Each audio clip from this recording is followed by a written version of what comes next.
괜찮아, 잘함, 열심에 승부가 걸려있지 않아 라는 제목으로 하나님 말씀 증거하도록 하겠습니다. 우리 한국교회 존경받는 목사님 가운데 방지일 목사님이라고 계십니다. 이분 100세 넘게 사셨거든요. 1911년생이신데 2014년에 소천하셨으니까 103세까지 사신 분입니다.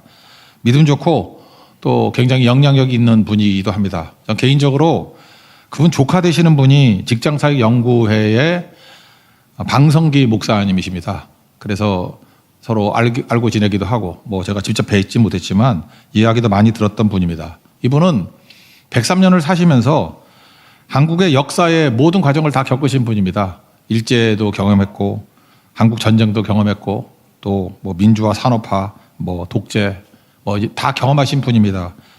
그때마다 하나님 앞에서 깨우침이 있지 않겠습니까? 여러분, 나이 들었다는 것은 의미가 있습니다. 발언권이 있다는 것입니다. 여러분, 젊은 사람들한테 나오는 그런 반짝반짝한 지식, 거기서 발견할 수 없는 나이 든 분에게서 나올 수 있는 지혜가 있습니다. 그게 발언권이거든요. 100세가 넘으니까 많은 사람들이 이제 궁금해합니다. 늦기 전에 하시는 말씀 좀 남기고 가야 되겠다. 그래서 신문사에서도 취재도 가고 그랬습니다.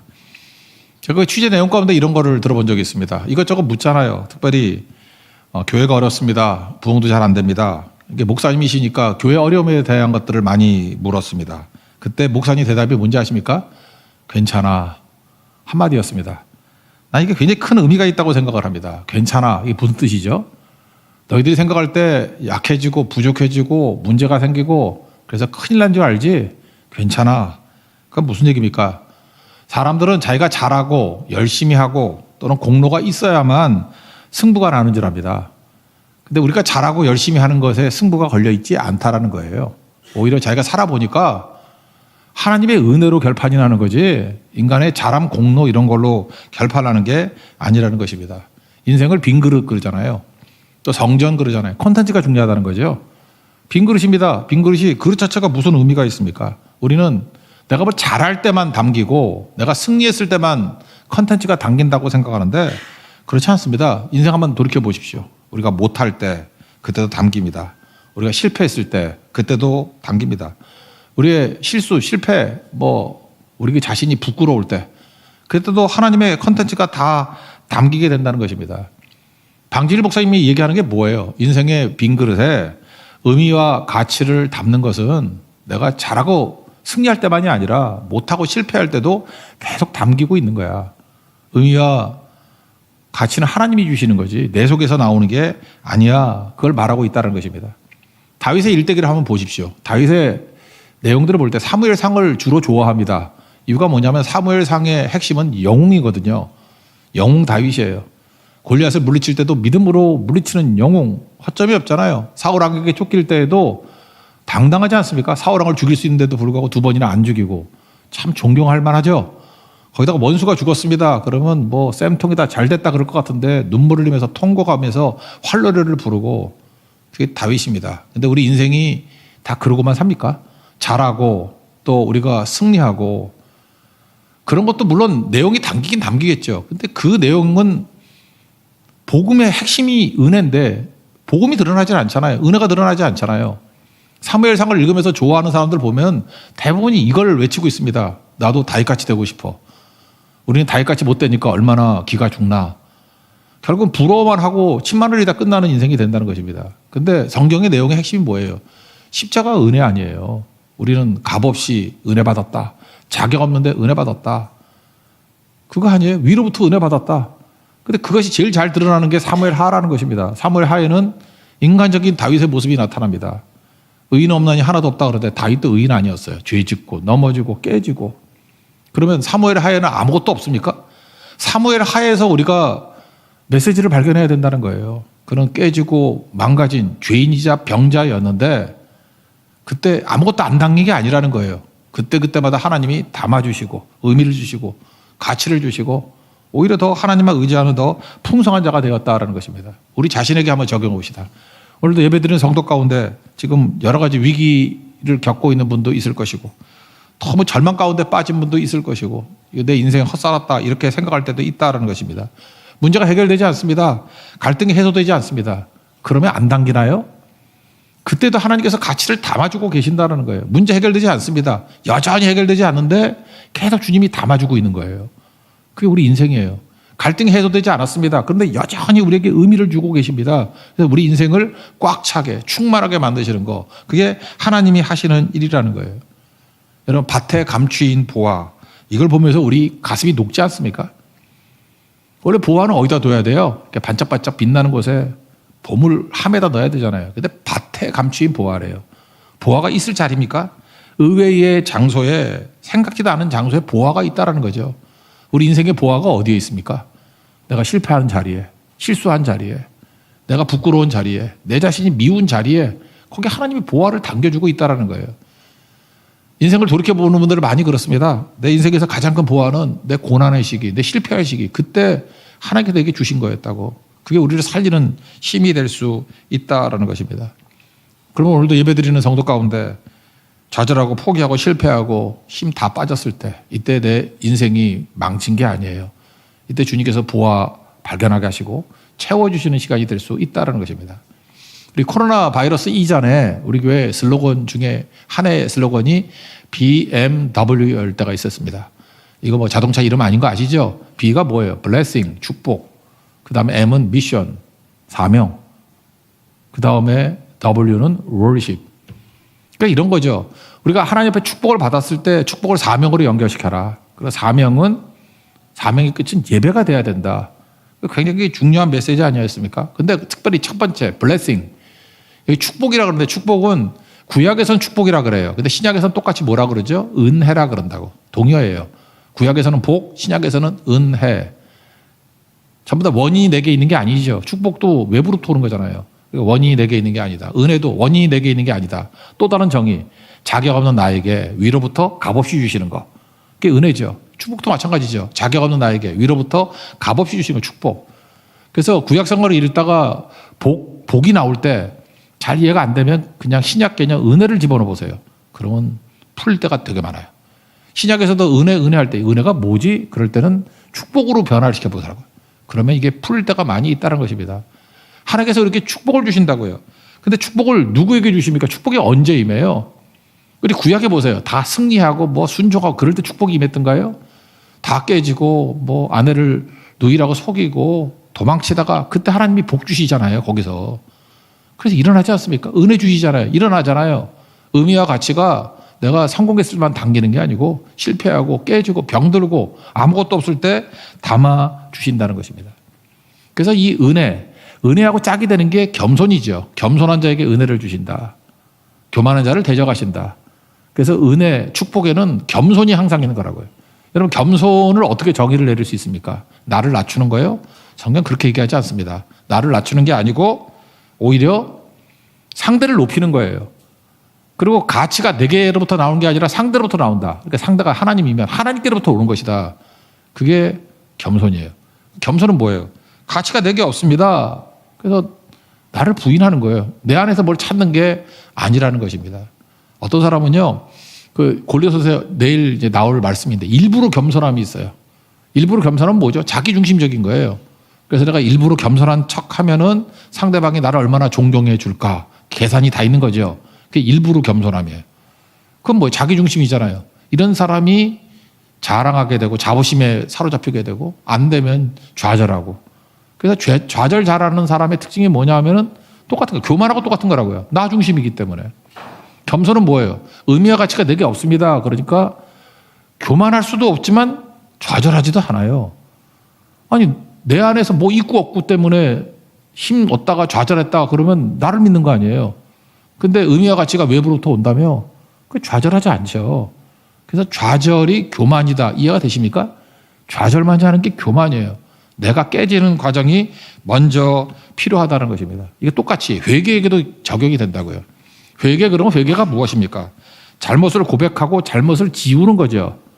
근데 이 회개도요, 일반 종교에서 말하는 회개와 기독교에서 말하는 진짜 복음에서 말하는 회개에 다릅니다.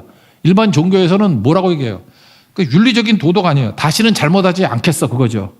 일벌 100개, 다시는 잘못하지 않겠어. 그러니까 엄하죠. 근데 여러분 아다시피 의인 없나니 하나도 없고 모든 사람이 죄를 범하였으며 하나님의 영광에 이르지 못한다. 가능합니까? 우리 예수 믿는다고 죄를 안 짓나요? 그러니까 다시는 잘못하지 않겠다고 하면 또 넘어지고 또 넘어지고, 이거는 실망에 빠질 수밖에 없고, 또 하나 이럴 수 없으니까 위선에 빠지죠. 아닌 척하고. 그러니까 다 가짜가 돼버리는 거죠. 근데 기독교에서 말하는 회개가 뭔지 아십니까? 나에게서 찾는 게 아니에요. 내가 넘어지고 깨지고 해서 회복되는 거, 그것이 목표가 아니라, 기독교에서 말하는 회개의 목표는 뭐냐 하면은, 내가 이렇게 깨지고 범죄하고 넘어진 속에서도 하나님은 나에게 가치를 만들어 주시고 있습니다. 나를 회복시키고 있습니다. 그거죠. 그래서 아브라함 보세요. 넘어졌을 때 은혜 더 받죠. 다윗 보세요. 범죄하고 난 다음에 시편 51편 같은 데 보면 회개하면서 하나님의 은총과 깨달음이 있고 막 그러잖아요. 그게 회개입니다. 심지어 내가 깨지고 범죄하고 넘어졌을 때도 주님께서는 의미와 가치로 나를 채워주십니다. 그런 거죠. 여기 지난주에 살 뺐을 때 나쁜 사람들 만나잖아요. 요압도 만나고 시므이도 만나고, 특별히 시바 만나요. 시바. 아다시피 여러분들 무비보셋 배신 안 했는데 배신했다 그래가지고 재산 다 받죠. 다윗이 바보가 아니잖아요. 이게 시시비비를 가려보니까 시바가 거짓말하고 있는 게 명확하죠.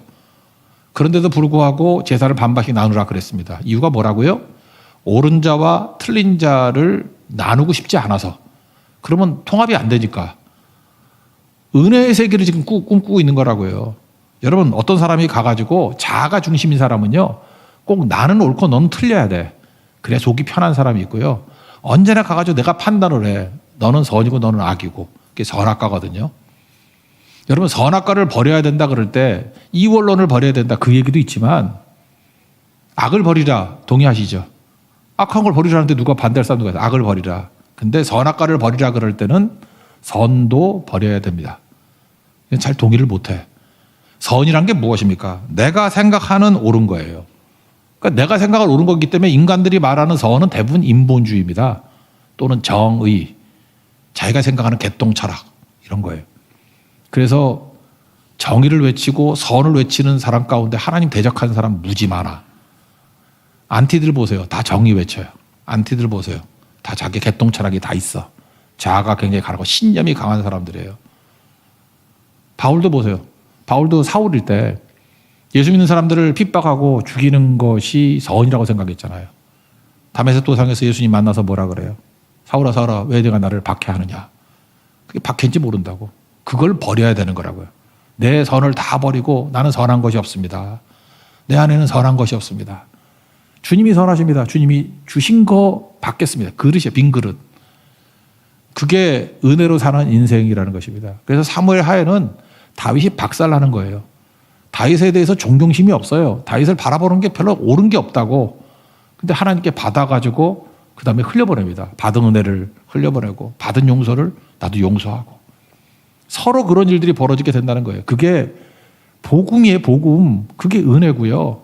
그래서 사무엘 하에서 복음을 발견할 수 있습니다. 복음적인 삶이 무엇인가? 은혜의 삶이 무엇인가? 여러분, 복음이 없는 사람들을 보면 꼭 보면 그 사람만 오라. 훌륭한 사람이야. 자기만 훌륭해. 옆에는 다 개쓰레기들이고. 나만 오라. 그리고 자기만 기도해. 주변에 아무도 기도 안 하고. 그거 왜 그래요? 그게 영주의적인 인생을 살기 때문에 그렇습니다. 은혜 아니기 때문에 그래요. 오늘 여기 다윗과 바르실레가 나오는데 두 사람 다 은혜를 받고 은혜를 흘려버리는, 은혜 안에 살아가는 사람의 모습을 보여주고 있다고요. 한번 보세요. 그 다윗이 지금 압살롬에게 쫓겨갔습니다. 어렵죠. 어려울 때 하나님이 컨텐츠를 안 채워주시나? 어려울 때 누가 친구인지 안다 그러죠. 여기에 좋은 친구를 만나잖아요. 바르실레라는 컨텐츠를 주님이 세워주십니다. 여러분, 고난당하고 어려울 때 무조건 손해 아닙니다. 그때 친구를 얻어요. 진짜가 누군지 안다고. 그런 거 여러 번 들어보셨잖아요. 그런 거를 느끼게 된다는 것입니다. 압살롬에게 쫓길 때 바르실레가 잘 도와줬어요. 오늘 31절, 32절, 33절 보니까 바르실레에 대한 정보가 나오는데, 어려울 때 도와준 사람이고 자기가 요단 가니까 이렇게 배웅하러 왔습니다. 바르실레는 나이가 80세라 그랬어요. 80세고 큰 부자다. 그리고 어려울 때 왕을 공개했다, 도와줬다, 그렇게 얘기를 합니다.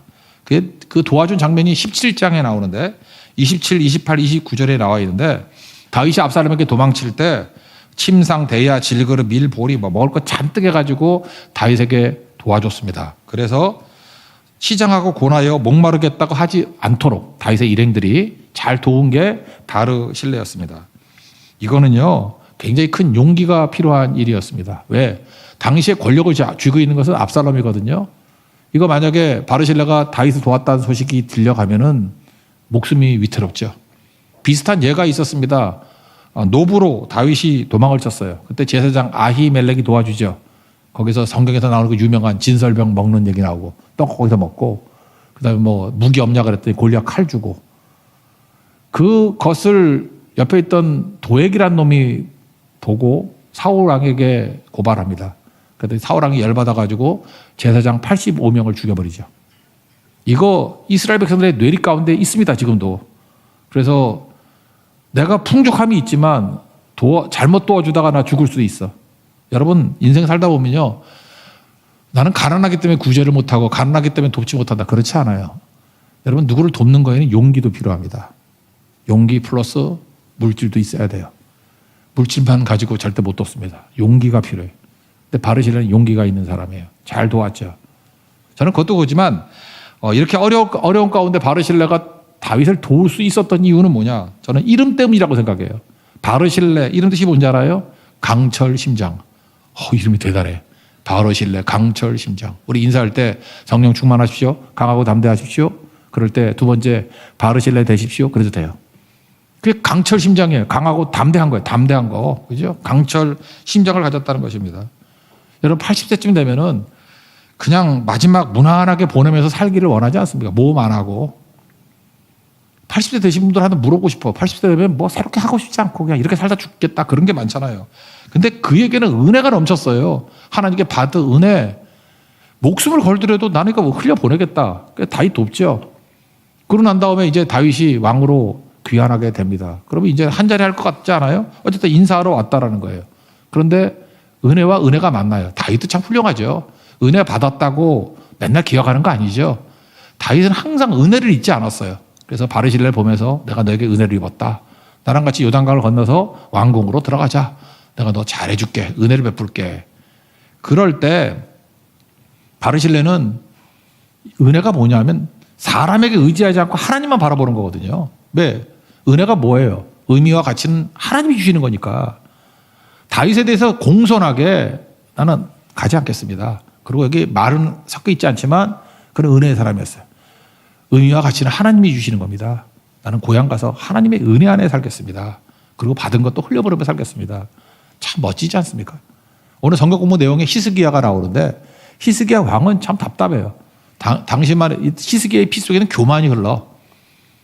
은혜가 없어요. 은혜가. 지가 죽을 병 걸리니까 뭐 면벽하고 기도해서 뭐 15년 더 살고 뭐 이런 것들은 나오는데 기본적으로 하나님 의지하는 게 없어요. 그러니까 중심이 자기야. 위기 가운데 그냥 기도해서 모면하고 그러는 거라고. 18만 5천 명의 아수르 군대를 멸했습니다. 그랬더니 외부 사람들은 그 의미와 같이 승리는 하나님이 주신 건데 히스기야를 칭송하기 시작했어요. 그래서 바벨론이라고 나중엔 큰 나라지만 그 당시에는 작은 나라였어요. 거기서 편지와 예물을 보냅니다. 우쭐했죠. 그랬더니 자기 보물 창고 다 보여주고 무기고 다 보여주고 이사야를 보냅니다. 너 자랑한 거 다 뺏긴다. 1번. 두 번째. 뭐라고 얘기해요? 네 아들들 가운데 환관으로 끌려가게 될 것이다. 이렇게 얘기를 합니다. 그러면 여러분 설교 시간이 되었던 성경을 읽든 간에 하나님께서 우리에게 뭘 보여주십니다. 너 이렇게 하면 망한다. 너 이렇게 하면 넘어진다. 우리가 숙명론자예요? 이렇게 하면 망한다. 그럼 우리 망한 거예요? 이렇게 하면 넘어진다. 넘어지는 거예요? 왜 우리에게 미리 알려주십니까? 아모스 3장 7절 보니까 자기 비밀을 그 종들에게 알려주시지 않고는 결코 행하심이 없대요. 그럼 그의 종들에게 왜 알려주죠? 알려주는 목적이 뭐예요? 그거 놓고 기도하라고. 하나님이 약속과 성취가 있을 때 우리에게 정보를 주신다고. 그걸 놓고 우리가 뭐예요? 기도를 하면 그 기도를 사용하셔서 다른 방식으로 가장 좋은 방식으로 성취를 이루는 거죠. 히스기야 이놈은 뭐라 그러는지 알아요? 그랬더니 이사야한테 얘기하기를 그래, 하나님 말씀이 뭐 선하시네요. 그러면서 내가 사는 날 동안에 태평과 진실이 있으면 어찌 선하지 않으리요. 무슨 얘기입니까? 내가 살아생전에 벌어지지 않는 일이라 그러면 뭔 일이 벌어지든 뭔 상관이야. 이랬다고요. 이 뭐예요? 사명도 없고 미래도 없고 망할 놈이죠. 망할 놈. 제가 볼 때 남쪽 유다가 왜 바벨론의 포로로 끌려갔느냐? 히스기야 때문이다. 그렇게 생각해요. 하나님이 알려줬잖아요. 기도하라고. 모세에게 이스라엘 백성들을 진멸하겠다. 왜 미리 하나님이 알려주십니까? 하나님이 뭐 욕하는 거예요, 우리에게? 여러분, 하나님 말씀이 우리에게 저주같이 들리고 뭐 욕같이 들리는 것들이 있잖아요. 그러면 야, 나는 하나님 말씀하니까 끝났어. 그게 아니죠. 그 얘기를 들었으니까 뭘 하는 거예요? 엎드려서 살려주세요. 다시 살려주세요. 다시 부흥을 주세요. 우리를 건져주세요. 그러면 주님께서 뜻을 돌이키사. 주님이 뜻을 돌이킨다니까요. 주님의 본심이 뭐예요? 우리 망하는 게 아니고 우리 잘 되는 거라고. 그러니까 주님께서 뜻을 돌이키사 다른 방식으로 약속을 성취하시죠. 그러니까 지금 이사야 선지자를 통해서 히스기야한테 이 얘기를 한 이유가 뭐예요? 이거 이 얘기 듣고 기죽으라고? 다 빼앗기고 뭐 물질이 빼앗기면 어때? 아들들이 환관이 되겠다. 그거 듣고 약오르라고? 그거 아니잖아요. 이 얘기를 들었으면 엎드려 기도를 해야지. 그럴 수 없습니다. 주님 불쌍히 해주세요. 건져주세요. 그 기도가 있어야지. 여러분, 모든 정보는 기도 제목이에요. 누구 쌤통기다 잘됐다 그게 아니고, 왜 미리 알려주냐고, 왜 미리 보여주냐고요. 기도하라고. 바뀌어요. 다 뒤집혀요. 기도를 멈추지 마라. 마지막에 뭐예요? 역전되리라. 기도를 멈추지 마라. 역전되리라. 그게 주님의 뜻이라는 것입니다. 근데 이게 없어요, 히스기야는. 근데 다윗도 그렇고 바르실레도 그렇고 특징이 뭐예요? 하나님 바라보니까 보이면은 내가 있는 것 같고 흘려보내고, 하나님께서 경고하시면 그거 붙들고 기도하고, 그게 은혜 안에 살아가는 백성이라는 것입니다. 그러면 은혜를 산다는 건 뭐예요? 사람 쳐다보는 게 아니에요. 제가 보세요. 바르실레 참 멋지지 않아요? 다윗이 뭐 호의호식 하겠다 그럴 때 말은 안 하지만 다윗이 주는 거 아닙니다. 하나님이 주시는 거예요. 난 고향 가서 하나님의 은혜 안에 살겠어요. 그거죠. 당당하죠. 제가 지난 일주일 동안에 두 가지 메시지를 받았습니다. 하나는 겉으로 볼 때 되게 격려가 되는 거였어요. 내용이 뭐냐? 제가 뭐 설교 중에 뭐 건강 위해서 뭐 기도해 달라, 뭐 건강에 문제가 있다, 뭐 이렇게 얘기를 많이 하지 않았습니까? 그랬더니 이 분은 그게 좀 마음이 힘들었는가 봐. 그래서 복음을 좀 열심히 잘 전해 달라고, 그죠? 복음만이 사는 길이다, 뭐 그렇게 써놨더라고요. 목사님은 십자가 설교와 부활 설교를 많이 해주셔서 감사합니다. 그러면서 맨 마지막에 뭐라 그러냐? 저는요 독거 노인으로 사는 것보다 목사님이 설교 안 하시는 게 더 무서워요. 그렇게 써놨더라고. 그러니까 뭐 내용은 오래 살라 그런 얘기예요, 그죠? 오래 살라 그런 얘기인데 죽어라 설교해라. 뭐 격려가 되죠. 예, 그래서 독거 노인으로 사는 것보다 목사님이 아파서 설교 못하는 게 더 무섭대. 칭찬이죠. 예, 곰곰이 생각하니까. 아니면 죽도록 설교나 하다 죽어라 그런 얘기 같기도 하고. 어쨌든 좀 격려로 받아들였습니다. 두 번째 거는 격려인 줄 알았는데 아닌 것 같았어. 그게 뭐냐면 이분도 똑같아요. 목사님은 찐 복음을 전해주셔서 감사합니다. 찐 복음이라 써서 진짜 복음. 그러니까 십자가 증거하고 부활 증거해서 감사합니다. 그런데 이분은 우리 교회에 다 나오시는 분이거든요.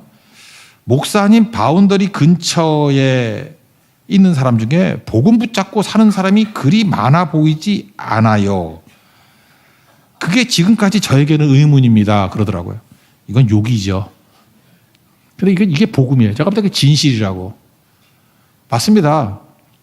여러분, 하나님 쳐다보고 하나님께 가까이 가는 게 맞는 거지. 목사 언저리에서 근처에서 왔다 갔다 하면은 절대로 은혜 안에 살아갈 수가 없어요. 목사 거칠에서 뭐 할 거야? 그렇죠. 이거 진짜 맞는 얘기라고. 목사님 바운더리 근처에서 복음 붙들고 사는 사람이 잘 안 보이는 게 의문이래. 이분 놀리는 사람 아니에요. 믿음 좋은 분이에요. 믿음 좋은 분인데 진짜 의아하다고 하는데 난 충격이었어. 그렇지. 사람 옆에 가서 은혜 가운데 사는 사람은 없어. 바르실레이의 기백을 배우십시오. 다윗 왕 훌륭한 사람이잖아요. 다윗 왕 언저리에서 얼쩡거린다고 되는 거 아닙니다. 나는 하나님께로 갑니다. 그게 은혜의 삶이라고요. 우리 모든 성도들 마찬가지입니다. 여러분 신앙이 왜 자라지 않고 맨날 흔들리지 않는 믿음 주소서, 그런데도 맨날 흔들리는 이유가 뭐예요? 노래는 부르는데 흔들려. 흔들리지 않는 믿음 주소서, 그리고 다리가 흔들려. 사람 쳐다봐서 그래요. 의미와 가치를 누가 줘요? 우린 빈 그릇이고 하나님이 주시는 거라고. 사람에 대한 관심 끊고 하나님께 갈 줄 알아야 된다는 것입니다. 여기 바르실레 기백이 나와요. 이런 기백이 우리 가운데 이제 있었으면 좋겠어. 80 노인 돼서도 이런 기백이 있었으면 좋겠어. 제발 돈 좀 주고 뭐 편안하게 해준다 그러면 헬렐레 해가지고 욕심. 늙으면 욕심 더 생겨요. 노욕이 생겨가지고 자꾸만 뭐 안정 이런 거 취하지 말고. 여기 34절 35절 보니까 나는 예루살렘 안 갑니다. 난 고향으로 가겠습니다. 그러면서 80세입니다. 내가 나이가 80세인데 내가 좋고 흉한 거 뭐 좋고 나쁜 게 뭐가 있겠어요. 그리고 내가 뭐 노래하는 남자나 여자 이게 무슨 얘기야. 나를 기쁘게 하는 일이 뭐 그렇게 기쁘겠어요. 나는 왕에게 누를 끼치지 않고 나는 하나님 바라보고 하나님이 채워주시는 가치만 가지고 살겠습니다. 이게 기백이죠. 창세기 보면 아브라함이 그러잖아요. 소돔왕이 승리하고 난 다음에 전리품 갖다 주니까 안 받겠다 그러잖아요. 뭐라 그래요? 내가 너로 인해서 치부했다는 소리 듣고 싶지 않다고. 사람이 나에게 뭘 줘가지고 내가 부자 됐다는 소리 듣고 싶지 않다고. 무슨 얘기야? 나를 채우는 건 하나님이라고. 하나님이 주셔서 채우는 것만 가지고 살겠다. 은혜로만 살겠다 그 얘기 아니에요? 하나님이 주신 복으로만 살겠다는 거 아니에요? 이게 기백이죠, 기백. 여러분 세상 사람들이 와가지고 뭐 편하게 해준다, 뭐 한 자리 주겠다, 너 길 열어주겠다 그럴 때 그냥 웃으세요. 무례하게 네가 주는 거 아니야. 그러면 또 싸움 나니까. 그냥 웃으세요. 감사합니다. 그러고 그리고 저는 이런 자리에서 충성을 다하겠습니다. 무슨 얘기예요? 그 말 속에 뭐가 숨겨져 있죠? 은혜는요 사람이 주는 거 아니에요. 하나님이 주시는 거예요. 의미와 가치는 하나님이 주시는 거예요. 이게 바르실레의 기백이었다고. 우리 성도들이 이런 모습으로 가야 됩니다. 이러면 끊임없이 하나님께서 은혜와 권능으로 채워 주신다는 것입니다. 이런 얘기할 때 감동이 있지 않아요? 여러분 여러 가지 좀 시험 당했으면 좋겠어. 누가 와서 뭐 돈도 준다 그러고 누가 와서 뭐 자리도 준다 그러고 그럴 때 감사합니다 그러면 돼요. 야, 감사합니다. 뜻은 감사합니다. 그러고 돼요. 그리고 저는 있는 자리에 충성하겠다. 무슨 뜻이에요? 은혜는 네가 주는 게 아니야. 하나님이 주시는 거야. 은혜는 사람이 줄 수 없습니다. 하나님이 주시는 거예요. 나는 하나님의 은혜에 붙들고 살겠습니다. 그 얘기죠. 가치는 내 안에서 나오는 게 아닙니다. 하나님이 주시는 거예요. 나는 흘려보낼 뿐입니다. 누가복음 17장 10절 보니까 거기 충성도 종 얘기가 나오죠. 명령받은 것을 다 해가고 난 다음에 뭐라 그래요? 나는 무익한 종이라 하야 할 일을 했을 뿐입니다. 무익하다. 무슨 얘기예요? 이익이 없다는 거죠. 이익이 나한테서 나오는 게 아니다. 가치가 나에게 나오는 거 아니다. 무익한 종이다 그런 거죠. 그러면 가치는 어디서부터 나와요? 당신이 명령하신 데서 나오는 거라고. 주인으로부터 나오는 거라고. 하나님께로서 나오는 거라고요. 우리 누가복음 17장 10절 이거 항상 외우고 다녀야겠죠. 가치는 주님께로부터 나오는 겁니다. 하도 그러니까 그 다음에 뭐라 그래요?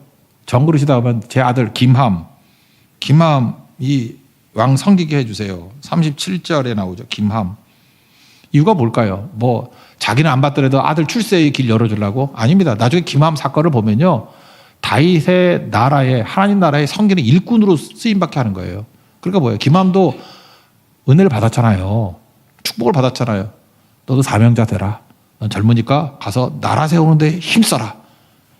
그리고 나중에 김함이 예루살렘 거리에서 얼쩡거리지 않았던 것 같아. 나중에 그 베들레헴 쪽에 와가지고 사명을 다했던 것 같아요. 자기가 지켜주고 하는 거. 그거 어떻게 하느냐 하면은 예레미야 41장 17절 보면은 예레미야 스토리 아세요? 느부갓네살이 와가지고 유다 망했죠. 망하고 허수아비 그 왕 세우고 안 되니까 총독을 세워. 총독을 세우는데 총독이 또 배신을 해. 이 사람들이. 그래서 나중에 느부갓네살한테 피해가지고 애굽으로 도망치다가 머무는 장소가 어디냐 하면은 게롯 김함이에요. 애굽으로 가려고 떠나 베들레헴 근처에 있는 게롯 김함에 머물렀으니. 그러니까 애굽으로 도망치는 그때 예레미야도 포함이에요. 예루살렘 끌고 애굽으로 도망치려고 그러다가 게롯 김함.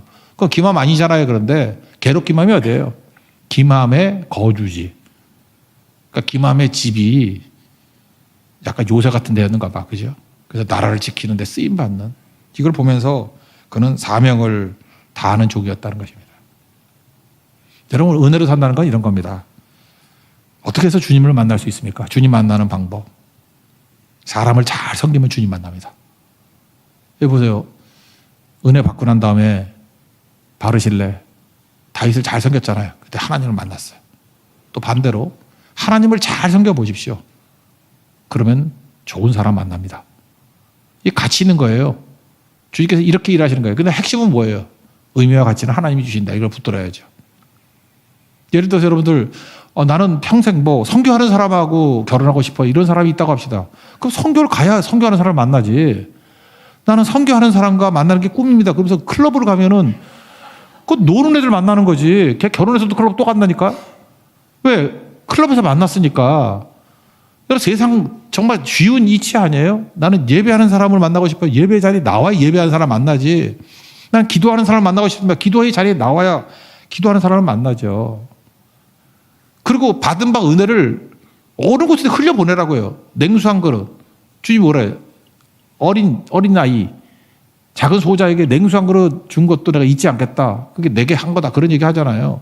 우리에게 주신 모든 은혜를 흘려보내는 게 꼭 필요하다는 거죠. 흘려보내는 거. 이게 은혜의 삶이에요. 그러면 어딜 가든지 이 사람은 하나님의 축복의 통로, 은혜의 통로가 된다고. 이게 은혜 안에 살아가는 길이라는 것입니다. 다윗과 바르실레 둘 다 은혜의 사람으로 변화됐죠. 받은 바 은혜. 바르실레가 은혜였어. 흘려보내려고 그러니까 no. 또 받은 바 은혜를 내가 현장에서 또 흘려보내기를 원합니다. 그래서 BMW 이게 되는 거죠. 축복을 사명으로, 그리고 사명의 끝은 예배로. 히스기야 다시 봅시다. 히스기야에게는 축복을 받았어요. 병도 낫고 다 받았어. 사명으로 연결이 안 되죠.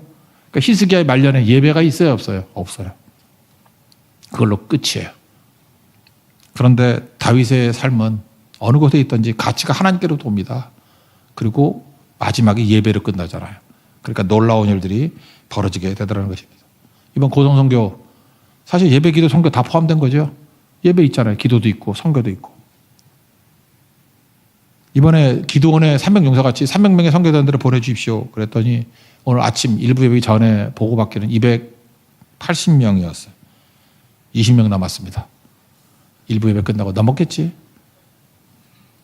지금도 간이 안 간이 오락가락 하는 분들 씨바 되지 마세요.